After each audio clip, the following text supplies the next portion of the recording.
بسم الله وبه نستعين والصلاة والسلام على سيدنا ومولانا محمد بن عبد الله وعلى آل بيته الطيبين الطاهرين ومن والاهم بإحسان إلى يوم الدين. أما المشرف لتفي لجبو أو موفو نسلمك فولينو على كشينا هنا كبارك عم الله تعالى دلي على كوكا أني أو بلا يجلي نبو مولودو لن ينمالو حكم كنلا نويكي كان نسوديا نيكا فرفوني يرا ني على كرا محمد صلى الله عليه وآله وسلم على كبانجلي سان يلما ينجوي أمبل مكة أنا أنكر موكة الشيخ ماما فمانتا لا دادو على بلو سانوسا كواجلو با كنسي وبكة أمدلاي ولا سا كماو هكليجي على كرا كولا كنسوديا ناكا تاري يرا ني على كرا بانجلي نينا أوكنا يسيرا كبين سيبريدوما مارسيكالو كليتان أني وورو سامبا فلا أني تان أني كونتون أنا ما بتشا ما تومبي أكنكا منو ناكا ويلين جابي وكرامو تشاما فوفرا نيونكو ولا سا كواجلوكا نفامون دي مغوما وكونالا أني من سرو كرامو نكا واجلوكاونا أنا جيكو دولا ميون في وكمالا كاكو أبي جيكا بيني نيونكي غرسكي كونيو أني سايا ani nyanamaya fembe meleke be be no fe kan wani duguma sebe akilingelen be fanana wala nyaba be la nyokon fe ala yoke mun kama li ta'lamu anna allaha ala kulli shay'in qadir yala sa auka don ko ala bi se fembe la wa anna allaha qad ahata bi kulli shay'in ilman wa auka do ko ala ka doni abe fambe ay fembe datu okuma ka soli chaya tiba sanuma inga noy muhammadul mustafa sallallahu alaihi wasallam ana bona be ani mawo ma tukura la fokata jemba ambe kena minga kena ula belebele do sabula ala ya fo qur'ane kono aya fo kira chamay ala kira kofoli abe tawreta kono abe injila kono abe zaburu kono sufi ibrahima ba kono kitabu keme ani kitabu nani kitabu keme kitabu saba Qur'ane ba dafa kitabu nani na ala kira kofoli annali aka nyanamaya ajogo aba be kono ala ko kira mindo mina ci abibo arabu de la atibo yahudiya la atibo shia wore la abibo arabu de la kira chama be bora bani israila kira chama temena bani israila o koma kira kofora yahudiya umulila kube ala kira ko nyayini sallallahu alaihi wasallam sabla ukale kando akabo ula wala ma akuka dabla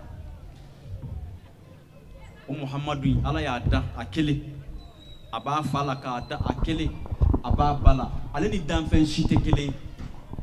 fendo be ala bo kerenkere bunya do be ma do bo nyini ala fedi ibo nyini ala ba dima nga bunya do be ala bo di doma de kasura ma nyini o mala kira ka bunya kerenkere le faqad nabiyina khalqan wa khulqan ala kira fana kay kira bedda ay nabi nyuma bedda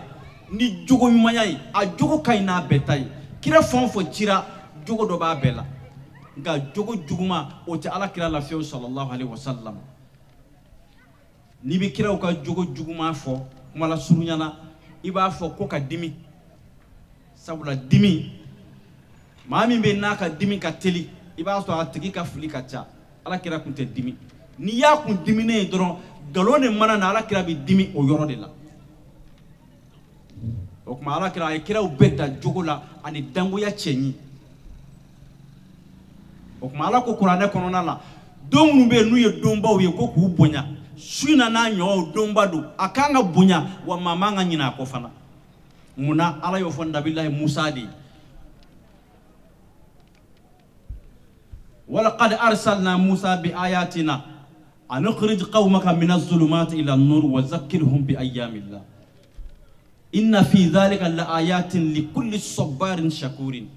الله كم موسى ما أون يجي نانا كبكوي أي كبكو كنون دي موسى ما سبلا نبي في مغوكا تبيكو مغو من بيدو أبي فادو أبي بادو أبي بانيورودو أبي كالله بدو كتاك فنا إت فنتيجي tabla foro mo ulu ka bonya ku fentiki yadi ulu bolo ninna folo be mimbolo ko de ni ko kaka tegalangolo oni foi manka e bi seka ulu waju chugodi ke kirai ay tugungo kulu ka son ka tugu eko ute son fika kodo de ira ute kira udoronye maoma niki bi fendo ibi kodo de ke ka ira mo la ute mindo o ba ko de sinsin o be e fene ka bonye o ba sinsi ala ko anyi chini kabako yi ale tira domi a tira ni tege ay tege do pochi kono ka bo ay kira yele mbay na ya joy nye ka tse ka fle ka bere fili o ka kesai ka kla ka tabi ke bere ako Musa ne kabako yi de ne ala de bisidna o kuma ta Firauna fe kana sira ibn ke ka yira la atisenina Nabillahi Ibrahim ni nyogon ke ka yira kafiri namruzula anyo fo fendo de be ala bo ke kaka ala ya yira dan fenti sul wa iz qala Ibrahim rabbi allazi yuhyi wa yumitu Nabillahi Ibrahim ko namruzuma ko ne ka alawa ala de bi ma fa ka kla ki nyana maya qala ana uhyi wa umitu akon ne fena bi ma fa ka ma nyana maya aye ma fla wele ka kelen faga ko kelen gata ko ale nin faga aye nin labla o ko ayo nyana maya o ki yemi ka ala yemi ke ne fena ya nyogon ke ala ko afai fa inna allaha yati bi shamsi min al mashriqi fati biha min al maghribi fa buhita allazi kafara ako wa ne ka ala abi bone clé koron fe kata na e clé bi fe o ayi fena ka afika bolu yo ka bona e clé bi fe kata koron fe fa buhita allazi kafara kafir kunasrila atse ko kew o ko ne ala ka sey ka yira ka dani ke ka kla ka fagali ke ala de bise ma Musa fina fa ka mo yi ba fa ala kira e chugum na ka fa manton ka kla ka na fa kwai ala ka nema kusuma uskuru ni'matallahi alaykum ko ka ala ka nema jumen kusuma ako is anjakum min ali fir'auna ma mina alai au kisi fir'auna toroma fir'auna ya au toro yuzabbihuna abna'ahum wa yastahyuna nisa'ahum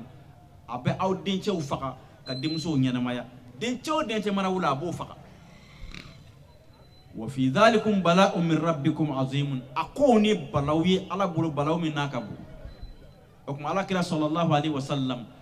wa zakkirhum bi ayyamillah o min fara ko iku hakli jigi ala ka dombawla ni ala ka dombaw doy ala kira ka bangeli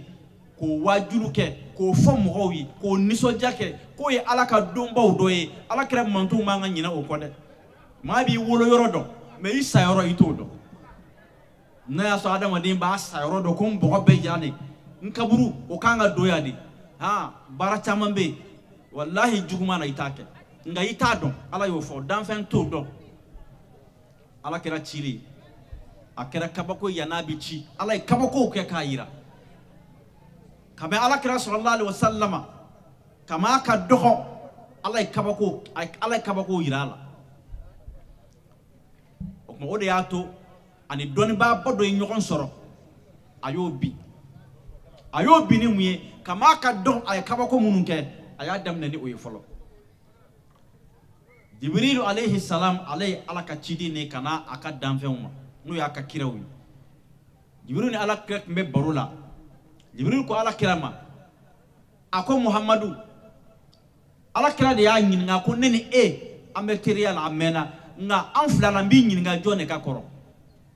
Sayyidina Jibril ko ala kirama ako ne te dan wati do ala fe nga ala ne Jibril da domi aya soro foite noro do be ba fo dolo ala ko ne kan lamunumunu ka horoma nyini mba munumunu ka horoma nyini je dungo do shen wa bi wolobla nye san wa bi wolobla sigoro wa bi wolobla kebola akira ko ishi o ishi chama ede ko ngayo o noro mi ye ni be ko fode ko de ne Muhammadu yi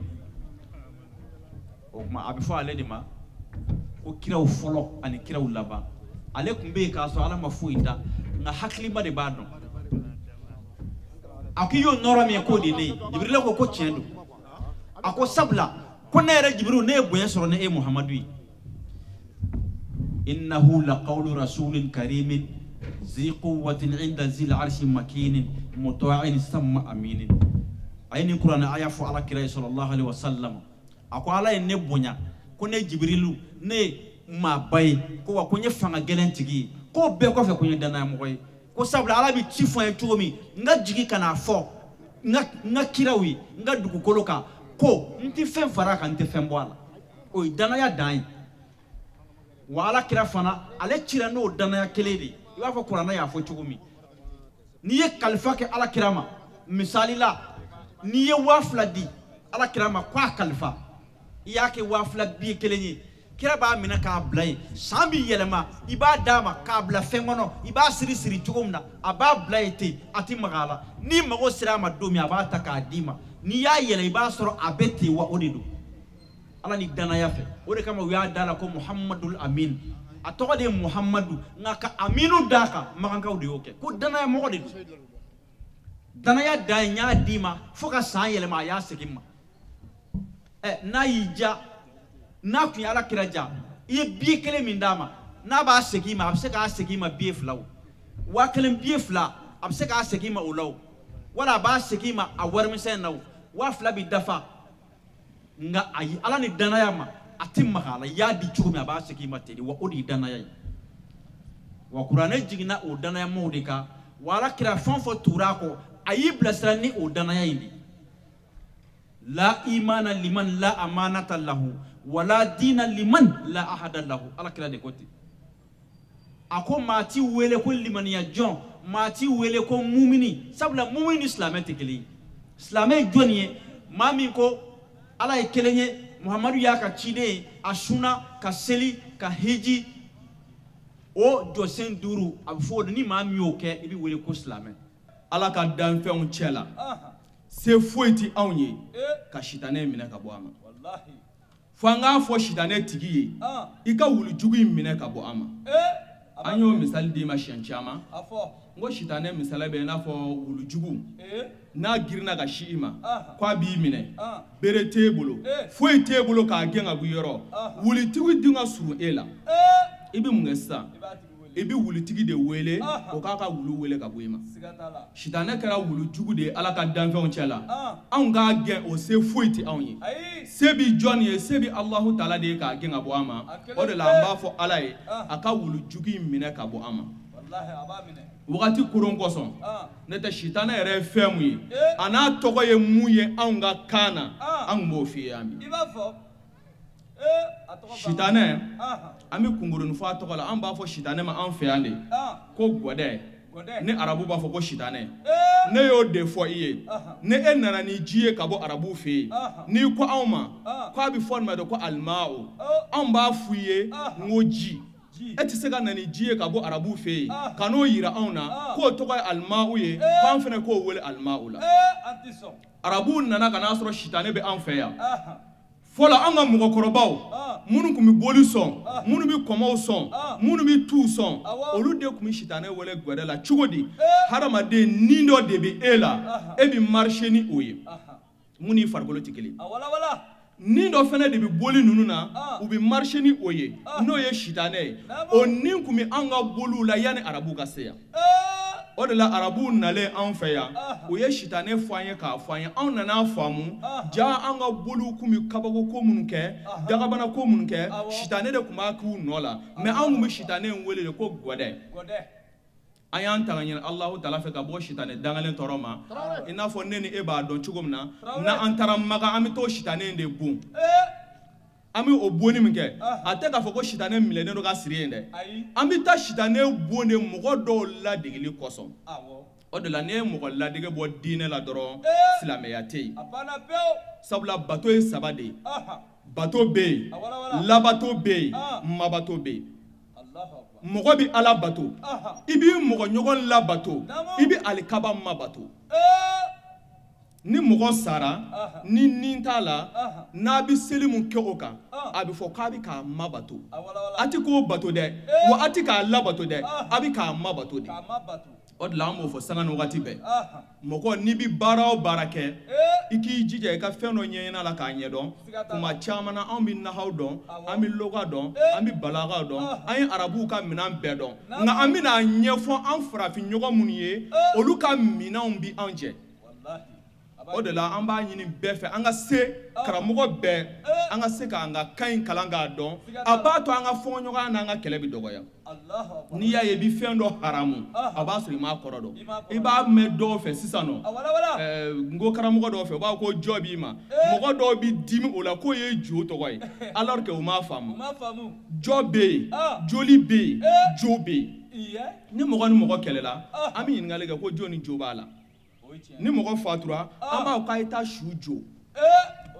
o kuma na jɔ ye fɛn de ye mɔgɔ ni ɲɔgɔn cɛ mun ka girin ka tɛmɛ kisi kan anw ka kan na o de la anw bi jɔ ni salamu bila minɛn kelen na n'i ko assalamu alaikum an b'a fɔ n ko jɔ b'i ma ayiwa an balimaw an tilala ka na alifatiha kalan k'o kɛ ladegeli ye Allahu taala yɛrɛ ye sabula Ala ye kuranɛ dayɛlɛ ni alifatiha de ye seli farida 5 de bi tile kɔnɔ a farida 5 kelen kelen o kelen la kuma dɔ la i bi seli jɔ dɔ kɛ k'a ban i ti suran kalan nka seli jɔ foyi tɛ yen ko Ala yafara ka bɔ fatiha ma o la mun de kosɔn dɔnnibagaw sɔnna k'a fɔ ko kuranɛ bɛɛ lajɛlen n'i y'a fara ɲɔgɔn kan k'a bɛɛ bi ɲɔgɔn sɔrɔ alifatiha kɔnɔ o de la jɔ ni a daba ma ni ɲɔgɔn cɛ seli ye aw ka kuma ɲɔgɔnya de sanga ni wagati b'an b'o de fɔ n ka silamɛya bɛ ɲini ka k'an bolo i n'a fɔ an bɛ jo dɔ kunna an tɛ mun sɔn ka dɔn i b'a ye k'a b'an denmisɛnnin ma an bɛ silamɛya la ka n'an kɛ balikuya an bɛ silamɛya ye an ye silamɛ ye ka n'an kɛ cɛkɔrɔba ye an ye silamɛ ye nka i b'o silamɛ kelen ɲininka a ka seli farida la a t'a dɔn a tɛ suna dɔn a tɛ musahabu dɔn sanko an bɛ ka mun fɔ an ni Ala ni ɲɔgɔn cɛ la an t'o dɔn n'a fɔra ko inna salata tanha anil fahsha'i wal munkar mɔgɔ jɔnni ko don mɔgɔ caman bɛ birika wuli la caman tɛ seli la koyi e bɛ ka mun fɔ i ni Ala ni ɲɔgɔn cɛ la n'a y'a sɔrɔ i b'o dɔn alal hakika wallahi a maloya b'i la i bɔlen kɔfɛ seli la ka taa juguman kɛ ni selibaga nana i jɔ en tant que i ye seliji ta n'i nana i jɔ i ka golo kan Ala ɲɛkun kelen na n'i ko Allahu akbar a bɛ i n'a fɔ i ye Ala ka da konko i bɛna mun de fɔ i ni Ala ni ɲɔgɔn cɛ la ibina bismillahir rahmanir rahim alhamdulillahi rabbil alamin arrahmanir rahim maliki yawmiddin ibini tangan fɛn fɔ ni Ala ɲɔgɔn cɛ la Ala b'a yira ne ka jɔn i ye ni tanu minnu fɔna ninnu ka di ne ye koyi nka ne b'a ɲini fɛ i ka tanu fɔna mun ka di ye ka tɛmɛ nin kan e ko ne ma hinɛ n'a ye ne de Ala ye mun bɛ hinɛ masakɛ dɔw tɛmɛnen yan nɔ olu yɛrɛ mankutu ye k'olu de ye masa hinɛla ye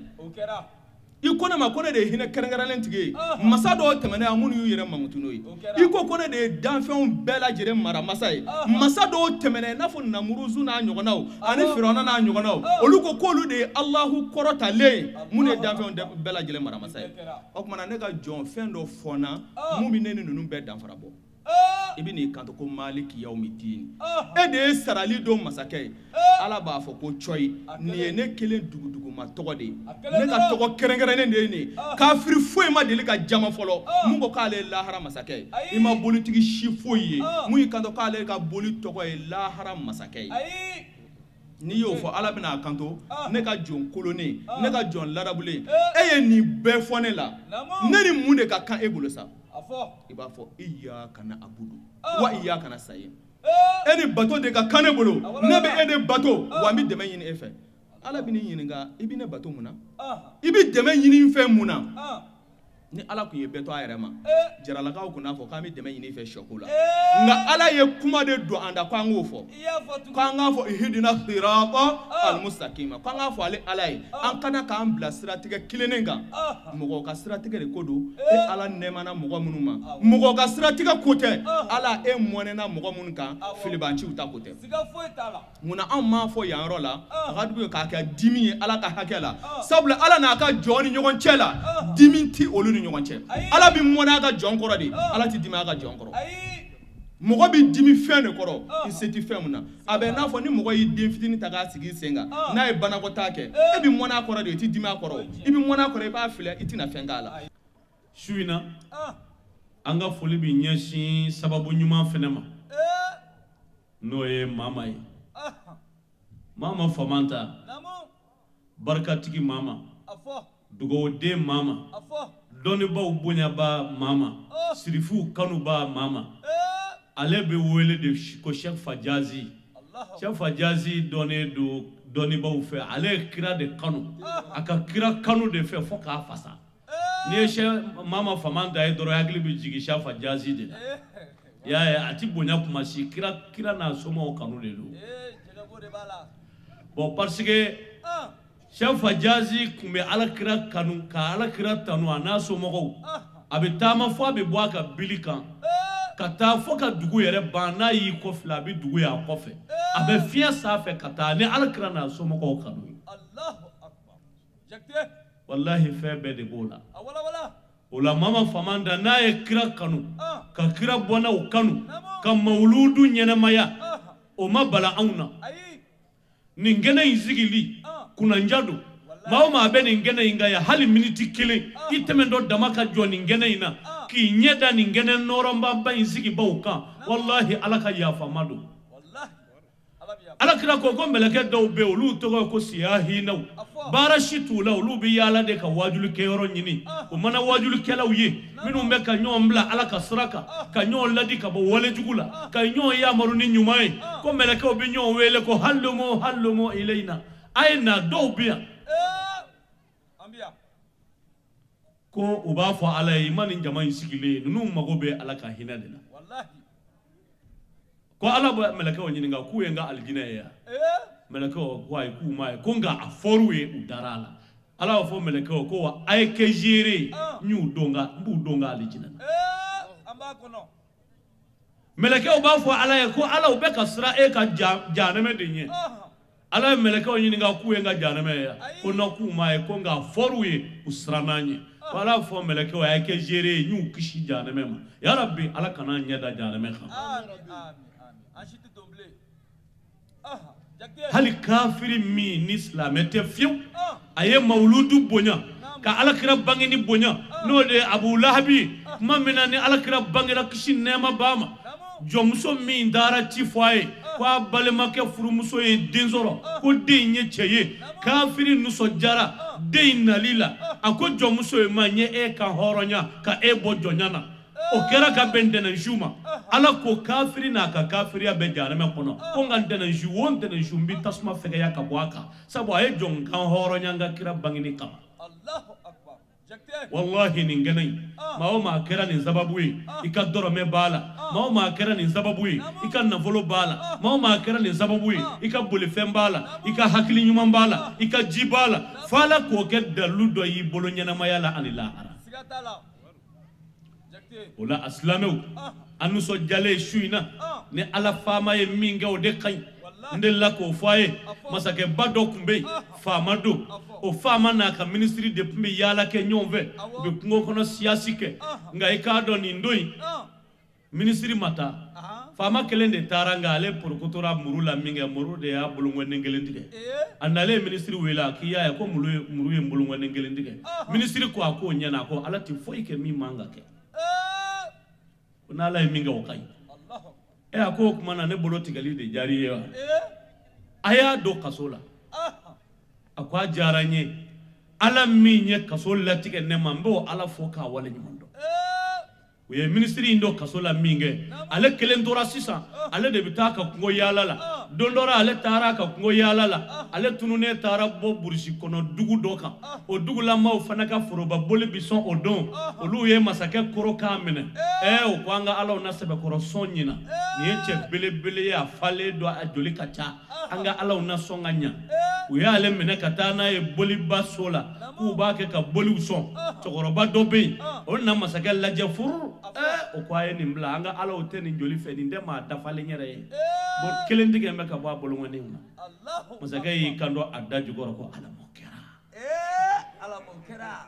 jekte wala o do shere shitale bolo mimse ka bo bolula ai ote uye masake laje o kwa bolongo ngelendige ledo ku ka ala uta joli fe uye masake bla masake tato machine ka soble ashina ka sobona ako ayenga ministry chien fo la boka dia ministry bora ye ministry ka chien segama ako domina ne bolongo ne tigera ko kwa nyana ko ala tifili ja chien do ka donner de mine na bolisono o febi ku bega ka boli furuba boli uson nga yira ne bolongo ne ngelen digaledu ku ka ala o tema fien tofe o de kera sababu nyuma e bi kanetla note bita kundi da bolongo ne ngoma bita laba kumeke kumbatigai Allahu akbar ministry ko ayi ka ala fo ne yɛrɛ ka ala fo an bɛ ka ala fo parce que de do kaso la o ɲana ne yɛrɛ ma parce que ne ni de tun bɛ yaala ɲɔgɔn fɛ ala k'an kisi k'an danga k'an n'a cɛ janya n'a sɔrɔ an fila minɛ n kun bɛ ɲɔgɔn fɛ bi a taara ye fɛn tigɛ bolongonen kelen tigɛlen don fɛn tigɛ tɛ ne ta la ne de ta laban tun bɛ kɛ kunba tigɛ ye o tuma na an bɛ ka jɛ ka ala fo na ala ye mun kɛ o de ka ɲi an bɛ ala barika da ala min sɔnna ka anw kɛ nin kɛnɛ nɔrɔma in sigi ba ye ala min sɔnna ka anw kɛ mawuludu ɲɛnɛmayaba ye ala min sɔnna ka an sigi alakira ka kɛnɛ kan su in na yanni kuma ka janya an bolo an bɛna lajɛ ka dɔɔnin fɔ su in na nafa kan su in na yɛrɛ nafa mawuludu bonya mawuludu nafa ni mɔgɔ min ye mawuludu ɲɛnɛmaya ala bɛ mun k'i ye n'i ye mawuludu kɛnɛ sigi ala bɛ mun k'i ye n'i ye alakira kanu ala bɛ mun k'i ye su in na an bɛna dɔɔnin fɔ a la a y'a nisɔndiya han nin ye dalilu de ye an bolo ala ka kameramaniw bɛ yan mɛlɛkɛw bɛ yan olu ka ca anw ye ala ka jinɛ silamɛw bɛ yan olu ka ca anw ye ko mawuludu nafa a bɛna dɔ f'i ye o la tanga ɲininen kɔ ala fɛ ka bɔ sɛtana tɔɔrɔ la an bɛ sin di ne masa tɔgɔ barikama ye faamaw ka faama alhayyul qayyum allazi la ta'khuzuhu sinatun n bɛ sin di na ala tɔgɔ ye kɛbɛ n bɛ fɛ aw ka ala dɔn de a dɔnnen kɔfɛ n bɛ fɛ aw ka da a la parce que bɛɛ bɛ ala dɔn mɛ bɛɛ ma da ala la bɛɛ bɛ ala dɔn e hakili la jɔn t'a dɔn i ɲɛ na min t'a dɔn ala k'an kisi ni mobili ye chauffeur kɛ kɛɲɛ don o don ka sin yiri ju ma i na to ala tɔgɔ mɛn o tigi da ka mɛ ala k'i da i m'o mɛn maa ka kitabu la u y'a dɔn koyi hali boli sɔnna n'a gɔnna a tigɛra ko a tɛ tugu a b'i pan boli kunna a junga bɛ kɛ ko e ala o y'a sɔrɔ a gɔnna o a bɛ sɛbɛ fɔ fɔlɔ a bɛ ɲina boli kɔ o ye sɛbɛ ye o de ye ala ye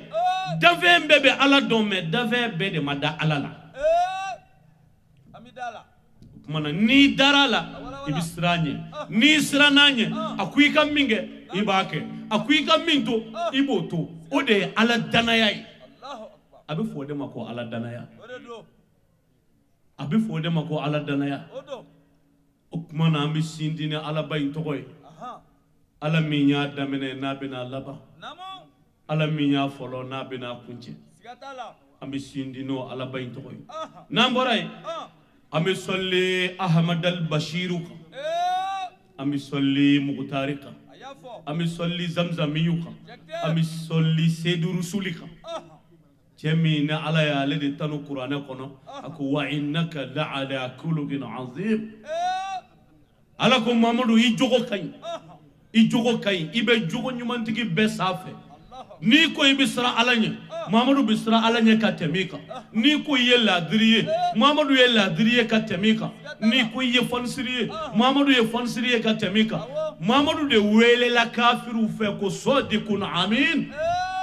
o y'a sɔrɔ a ma kɛ kira ye innahu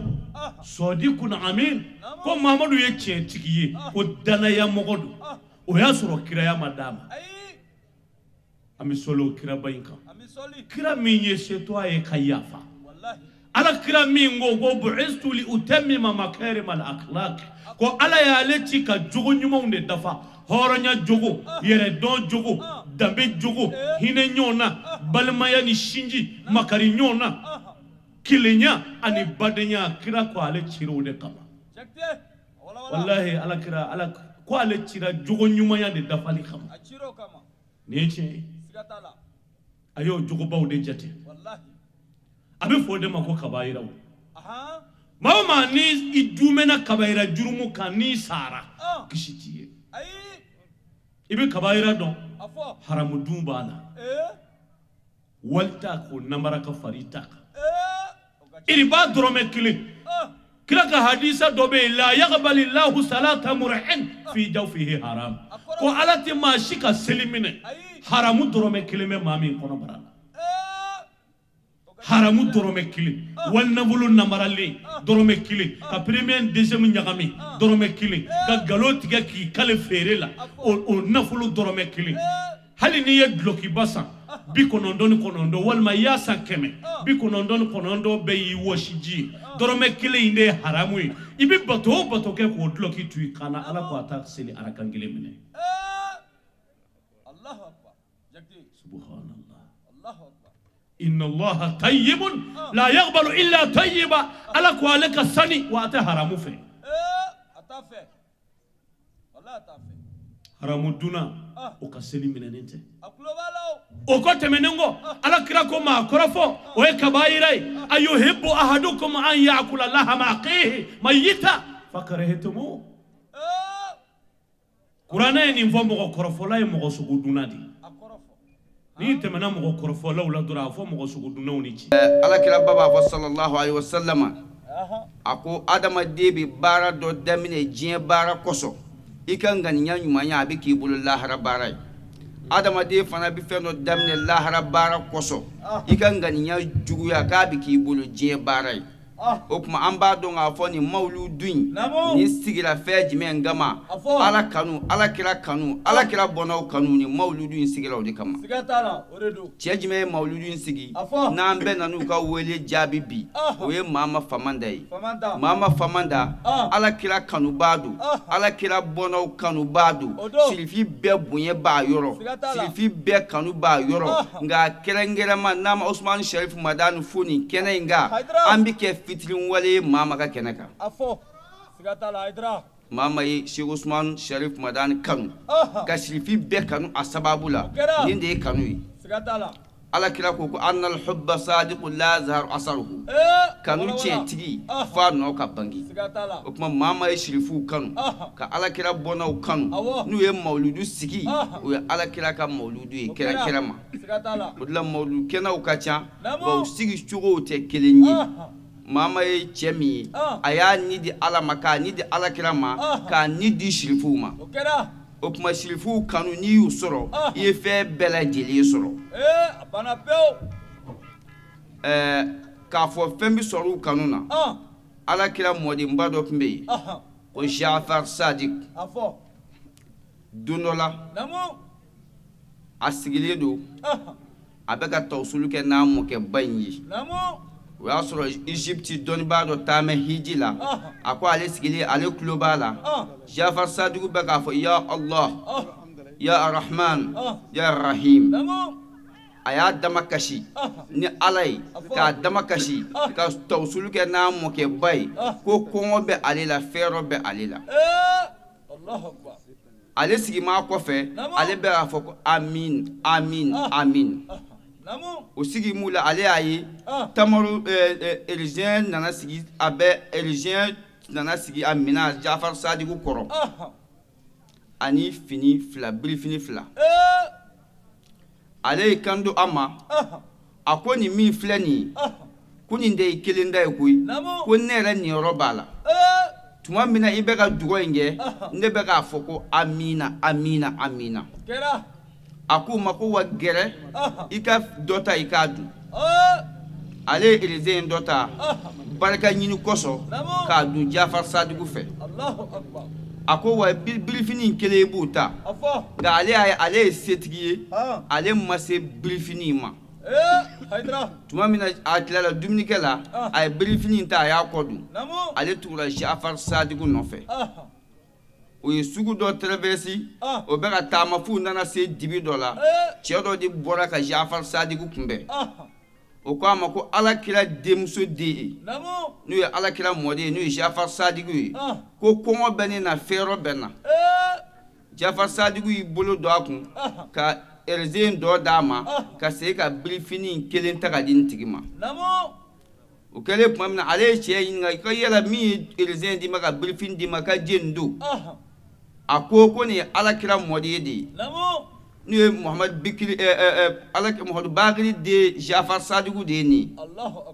ale ko Allahu Akbar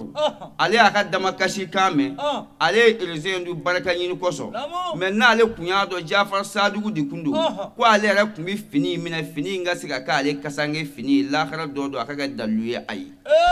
n bɛ fɛ ka min fɔ alakira bɔnnaw n'i y'u kanu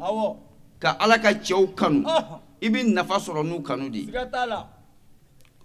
o Jafar Sadiq denkɛ n'o ye Musa Kazimi ye don dɔ la dɔ nana ɲininka ka Musa Kazimi yala i sira hɛrɛ la wa a ko ne sira n jatigɛlen n ziranen n gamana gɔnnen k'a sɔrɔ ma foyi kɛ mɔgɔw la fɔ anw ye alakira bɔnnaw y'o dama kuma in bɛ faamu ko a sira a jatigɛlen a sirannen a dɔgɔyalen don mɔgɔw bolo k'a sɔrɔ ale ma foyi kɛ mɔgɔw la fɔ an ye alakira bɔnna ye dama ko k'a sɔrɔ mɔgɔw bɛ ka dumuni kɛ ni olu ye ka balo ni olu ye ka marcher ni olu ye ko nka k'olu bi sabali parce que olu bɔra sabali tigi de la o kuma an bɛ min fɔ nin kɛnɛ in kan an bɛ mɔgɔw yamaru ni sabali ka mɔgɔw yamaru ni alakira bɔnnaw kanu ye ka mɔgɔw yamaru ni alakira nɔtugubaw kanu ye foyi ti jɔn nafa lahara dɔ don ni alakira kanu tɛ seli ti se ka mɔgɔ don aljina kɔnɔ sundi mɔgɔ don aljina kɔnɔ jagati mɔgɔ don aljina kɔnɔ f'i ka kɛ alakira bɔnna ninnu de fɛ n'i ma k'olu fɛ e sen t'a la kɔfɛ an karamɔgɔw an'an ka sherifu olu sera kɛnɛ kan Seyid Shuala Bayaya Haidara ani a Sherif Ahmad Tijani Usman Madani Haidara olu ye kɛnɛ sɔrɔ olu fana kelen ka kɛnɛ sɔrɔ olu ye min sɔrɔ k'a fɔ ka da an karamɔgɔw ta kan an ka jɛ an olu fana lamɛn اللهم صل وسلم على الموجود الذي هو سبب الوجود الذي لولاه ما خلقت الموجود الموصوف بالكرم والجود العربي القريشي الهاشمي المكي المدني وعلى آله الأطهار مثل ذلك ولا أنبي تغنيني ستك على فهم اللهم من ملك لنتفنى alami me yeli glonte foshila ya rabbi ala inga do oni shaytana iblisu che shaytana kana do anga fotaw nanga ketawlo amin nambora ye ambi kala indamne amba folo ya amba jujo ami sindi amba galia ni awwalul akhir zahirul batinu toy famaw ka fama setigu ka setigi ala min y'a daminɛ n'a b'a bɛɛ laban ala min bɛ se mɔgɔw tɛ se ala min bɛ kɛ maa jigi ye jigi tɛ maa min bolo ala min bɛ maa wasaba tɛ maa min na alahu min bɛ mɔgɔ kɔrɔta mɔgɔw ye min lajigi ala min bi kɛ maa ka dɔgɔtɔrɔ ye dɔgɔtɔrɔ ti maa min bolo an b'a daminɛ n'o ala tɔgɔ ye n'a daminɛra ni ala tɔgɔ ye kɔrɔtɛtigi tɛ se dabalijugutigi tɛ se hasidi tɛ se ɲɛngo tɛ se bɛnsɛngonitigi tɛ se foyi tɛ se ka foyi kɛ foyi ma foyi kɛ foyi tɛna foyi kɛ fo ala mana min kɛ min ye la hawla wala quwwata illa billahi al-aliyyil azim an sindira n'o ala tɔgɔ ye nambora ye an bi sɔli an kuntigi kan sigi kun n'o ye Shamsul Huda ye kamaru tamamu bahru anwarillahi wa ma'adinu asrarihi lisanu hujjatillahi arusu mamlakatihi tirazu mulkihi n'an sɔlila kira laban kan an bi sɔli a somɔgɔ sanumanw kan ka sɔli a jɛɲɔgɔn ɲuman bɛɛ kan k'a fɔ assalamu alaikum wa rahmatullahi wa barakatuh alaikum salam wa rahmatullahi wa barakatuh su janfalen do ne yɛrɛ bɔra wajulukɛyɔrɔ la sisan fo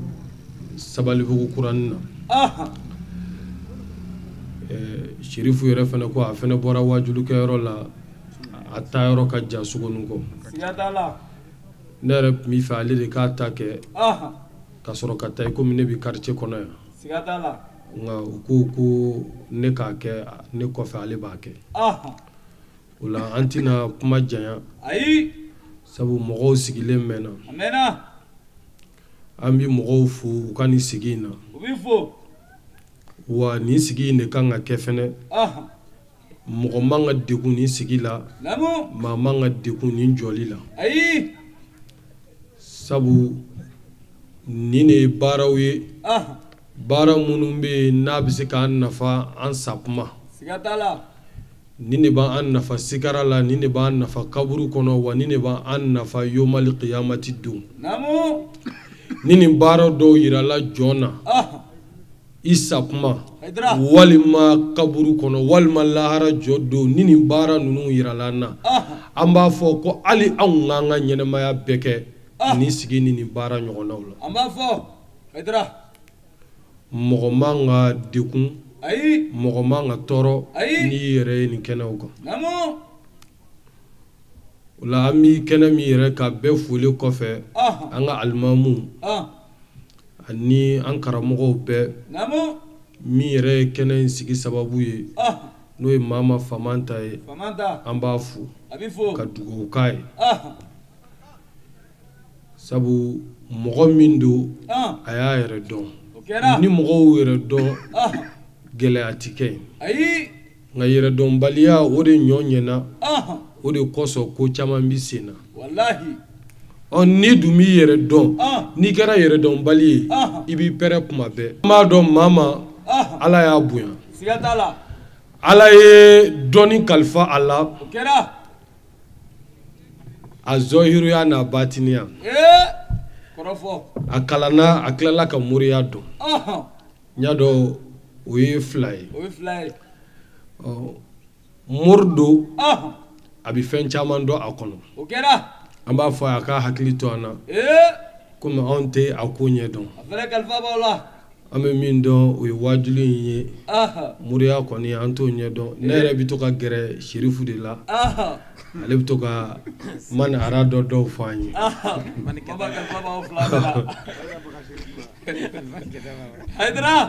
donc Mama ka hakili to an na kolojan ninnu an ka dɔw sɔrɔ a la amlala mahuduna ashamlaka kemshaksasu na ahajutala fasaku belebeleba kan an karamɔgɔ sira kɛnɛ kan Sheikh Alhaji Magiba Ijma président do an ka groupement secrétaire général do an b'a bisimila Ala ka hɛrɛ k'an n'a ye donc an bɛ kɛnɛ min kan Muhammadu Rasululahi ka kɛnɛ do Zamzamiyu Kureishiyu Makiyul Madaniyu Ala ye cɛ min kɔrɔta warafa'na laka zikraka a ko e kofɔli Muhammadu i kɔrɔtali o bɛ fɔ ne daliba masa fɛ o ye mun ye warafa'na laka zikraka anw ye e bonya ani ka daraja anw y'o kɔrɔta Ala bɛ fɔ yɔrɔ o yɔrɔ e na fɔ ye tawhidu yɛrɛ jɛlen ni ko la ilaha illallah Ala ye kelen ye f'i k'a fɔ Muhammadu Rasulullahi Muhammadu ye kira ye sallallahu alaihi wa sallam n'u ye tawhidu ɲagami ye cogo o cogo ka kitabu 100 dilan a la kana don dɛ damu ma Ala ye kelen ye Muhammadu ye kira ye tawhidu fɔlaba tawhidu walawalaba Allahu akbar i bɛ kafiriya yɔrɔnin kelen ne ko kira tile la nin bɛɛ tun bɛ yan sahabaw ye kitabu joli sɛbɛn tawhidu kitabu la ɲininkali kɛ sahaba jumɛn bɛ yen ko tawhidu uluhiya rububiya a ti mɔgɔw to yen u ka ninakili dɔɔnin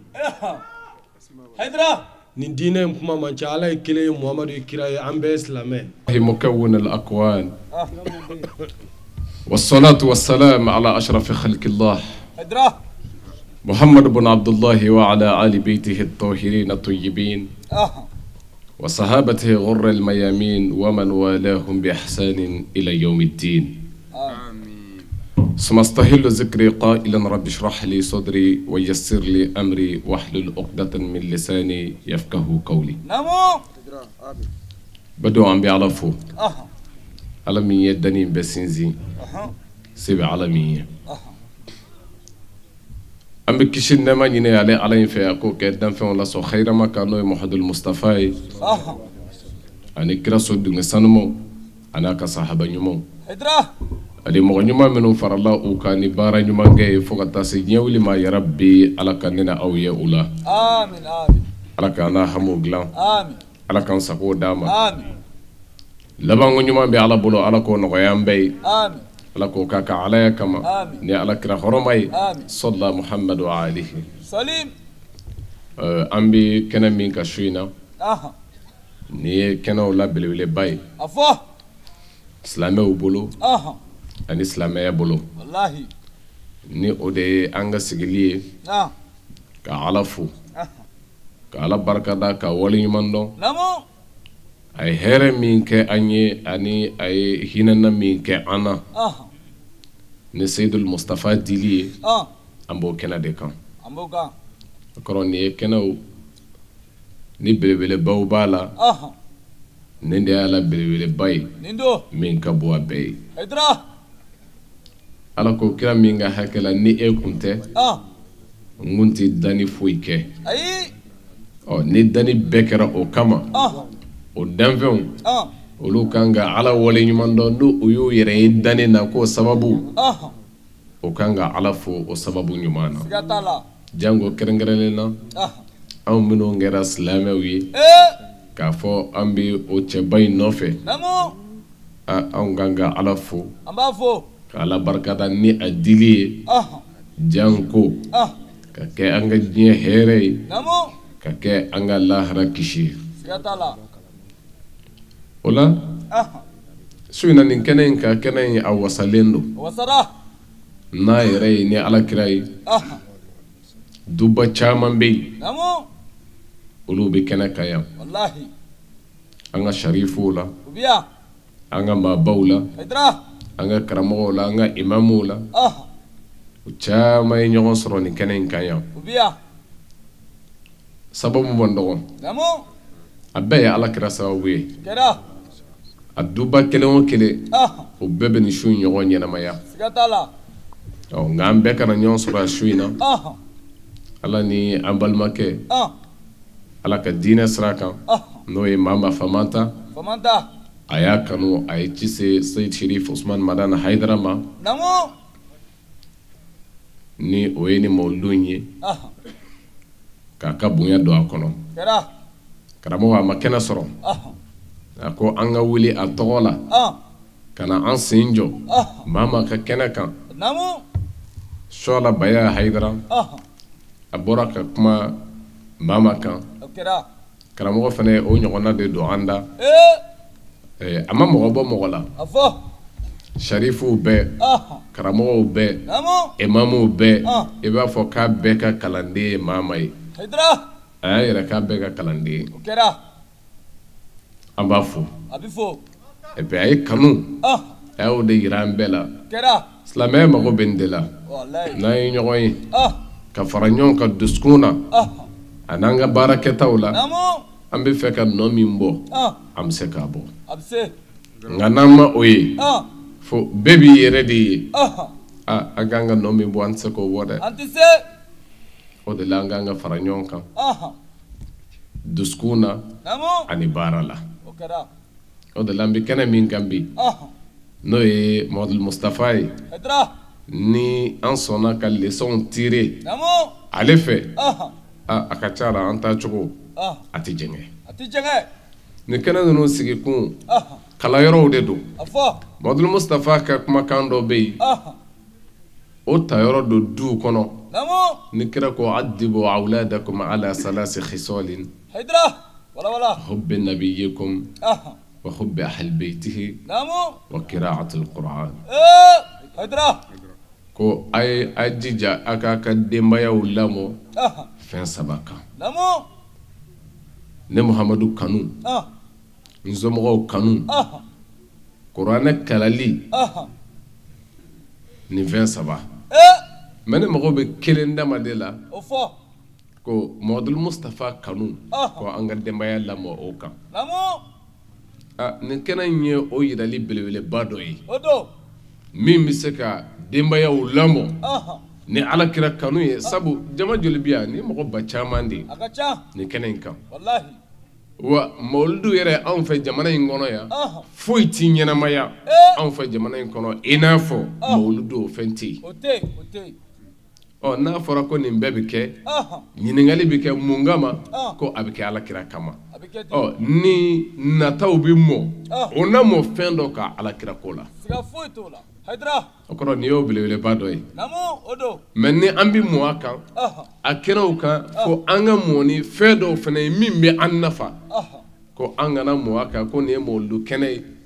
an kana an sigi ka wuli ten la an ka fɛn dɔw tɔmɔ min bɛ an nafa an ka diɲɛ na ani an ka lahara o la Muhamadu Mustafa ka hakɛ fɔlɔ ne ni aw kan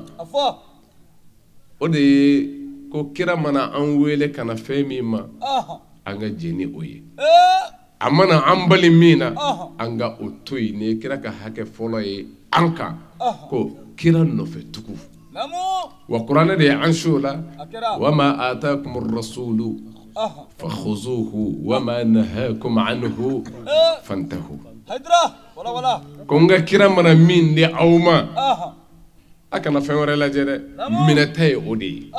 o kɔrɔ fɔba mana caya cogo o cogo a mana dilan cogo o cogo la minɛta ye kelen dama de ye minɛ y'a fɔ n'o ni kira ka fɔta bɛnna o de bɛ minɛ n'o ni kira ka fɔta ti bɛn o de bɛ to yen jɔnni maa si Muhammad ko n'a ko an ka min to yen an k'o de to yen wa kira yɛrɛ ye min gɛlɛya o de ye n ko a ka min to yen a y'o de to yen a y'o de gɛlɛya ka tɛmɛ hali n ko a ka min kɛ kan so Muhamadu Mustafa ko ten ni n ko a ka min kɛ k'a y'o kɛ mastata'tum a seko dama yira la nka ni n ko a ka min to yen fashtanibuhu a y'a yɔrɔ ma janya o la kuranɛ yɛrɛ bɛ tila k'o sabati an bolo ko Muhamadu ko a ka min minɛ a y'o minɛ a ko a ka min to yen o to yen a bɛ tila ka farankan dɔ kɛ aya wɛrɛ la ko falyahzari allazina yukhalifuna an amrihi an tusibahum fitna ko mɔgɔw k'u kɔlɔsi mɔgɔ minnu bɛ alakira Muhamadu Mustafa ka koɲa dɔ fɔ ɲɔgɔnya a ko a ka da dan dɔ la minnu bɛ o fɔ ɲɔgɔnya ko k'u yɛrɛ kɔlɔsi balaw kana o sɔrɔ o la o la ne ni aw a bɛ dankɛnɛmaya n ye ko an ye kɛnɛw sigi mais fɛn jumɛn bɛ yen ko kira ko ne ni aw k'o kɛ fɛn jumɛn bɛ yen Muhamadu Mustafa ye ne ni aw bali o la o ye jumɛn ye nin de kan ka na an kan ka miiri nin de la sabu nin de ye Mawlidu nafa ye Mawlidu nafa bɛ sɔrɔ nin de ye ko kira kanu tɛ min bɛ fɔ da la ye kanu ye min bɛ sabati dusukun na ka tugu i bɛ min fɛ o nɔfɛ Zainul Abidin a ka dɔnkili so dɔ bɛ yen a b'o de fɔ a ko el muhibbu liman yuhibbu muti'u aw innal muhibba liman yuhibbu muti'u ko an k'a dɔn kanuba i bɛ min fɛ la ni o ye tiɲɛ ye ko i bɛ tugu o de kɔ o ye diyagoya ye an b'a lajɛ yala kira tun bɛ fɛ anw ka kɛ ten an kɛra ten wa kira tun bɛ fɛ an ka kɛ sinjitugula de ye kira tun bɛ fɛ an ka kɛ laadiri de ye kira tun bɛ fɛ an ka kɛ ɲɛlikɛla de ye kira ye an bali jumɛn na ko an ka jɛnɛya to yen an ka namara to yen an ka janfa to yen an ka ɲɔ hasidiya to yen kira y'an bali de la yala an bɛ tan wa dusukuntigi i wasara i yɛrɛ kun ka seere balil insanu ala nafsihi basira jɔn dugulɔyalen don ni a yɛrɛ kun ye mun bɛ n na mun tɛ n na hadamaden yɛrɛ b'o dɔn o la nin kɛnɛ ninnu a nafa a barika o de ye ladegeli ye ko an ka kira min n'an sigira kama bi an bɛ se k'a ladege cogo di baara ninnu bɛɛ lajɛlen kun kɛra ni duwawu ye an bɛ Alahu Taala deli nin kɛnɛ min sigilen filɛ fusamantiya min bɛ kɛnɛ in na ladilikan nafama minnu fɔra kɛnɛ in kɔnɔ ani kira joli yɛrɛ minnu tun bɛ kɛnɛ in kan olu lahɔrɔma kama ani duwawu don minnu kɛra kɛnɛ in kan an bɛ Alahu Taala deli Ala ka bɛɛ lajɛlen kɛ hinɛ ani barika ye ka don an ka jamana in kɔnɔ maa min kɛra sababu ye ka nin kɛnɛ in fana sigi n'o ye an karamɔgɔ a Sheikh Mama Famanta an bɛ Alahu Taala deli a ka dɔnni Ala ka jidi majigi min bɛ a la an bɛ Alahu Taala deli Ala ka o jidi kira b'a fɔ sallallahu alaihi wasallam ko ni maa o maa ye a majigi ko Ala bɛ o tigi sankɔrɔta an bɛ Alahu Taala deli Ala ka Mama Ala ka sankɔrɔta a n'a nɔfɛbagaw a n'a dɛmɛbaga bɛɛ lajɛlen nin baara in na Ala ka san nataw fana yira an na wassalamu alaikum wa rahmatullahi ta'ala wa barakatuhu